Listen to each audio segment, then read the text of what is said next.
What's the impact of switching activities in class so often? And we'll talk about in a moment what I mean by switching activities so much. But when I'm in a lecture classroom, my options are lecture, maybe a discussion question, and I enjoyed doing this back before I used this new teaching style. I'd lecture for a little while, and then I'd say, all right, now you think about it. Okay, now back to lecture. All right, now let's do this activity. All right, now back to lecture. Now let's watch this video. That's a classic one, get people to fall asleep in a lecture room. So that's switching activities a little bit, right? Students are going from being passive to being kind of active to being passive and watching a video to being passive and looking at a graph to being... A lot of different switches are occurring in this classroom environment, though. So the way that my large classroom worked is students would come in, and I'd be able to speak with them in the beginning, and they'd be acquiring their materials and, sitting in their seats. Okay, that's pre-instruction time. But we would start with a quiz. So they have to get out their student response devices, and they have to read the question and think and go through their notes and answer these questions. Great. And then we would go over that together. After each question, we'd go over the answer to it, and we'd talk about it a little bit if there were any questions. Very well. So, we're actively participating, and then we're listening to the answer, and we're looking at our notes and seeing how we did well or did poorly. Switching a lot, even within that. That's kind of an active participation thing. But we do that in a traditional environment as well. If we just gave a quiz at the beginning of a lecture, that'd be fairly typical. Then we move over to group formation time. So students go from looking to the front of the classroom at a thing to going, oh, there are other students in the classroom with me, and I need to form into a group. Maybe I've been instructed how to do so, or maybe I just have to form it up. Okay, so interacting with other people, assigning roles, this group process that occurs.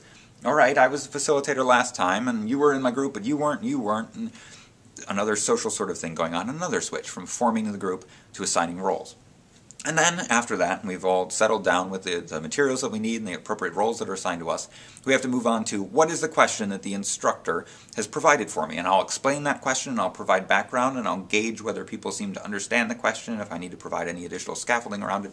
So for them, that's more of a receiving of information, thinking about the critical question. It's a time where they're just quiet and they're focusing in the front of the classroom, kind of like traditional lecture. But then that lasts 30 seconds at most, and they look back to their groups, and they start engaging in this discussion. And that repeats a couple times, and then they go down, and they, actually at the end of the task, I'll ask them to show me what the responses are, and I'll speak to them, so it's kind of an active instruction period for the students to be contributing ideas while I call them out, and I facilitate a discussion between them, and I share my own thoughts as an instructor. A lot of switching is occurring during this. And the point of all this, besides the fact that there's this overall narrative that weaves everything together, it's not just arbitrary switches between, all right, now we need to, let's all stand up, we need you, to get the blood flowing again. That's not the point. Each of these is addressing some need in the class. It's because of the group work. It's because of the critical questions that we're addressing.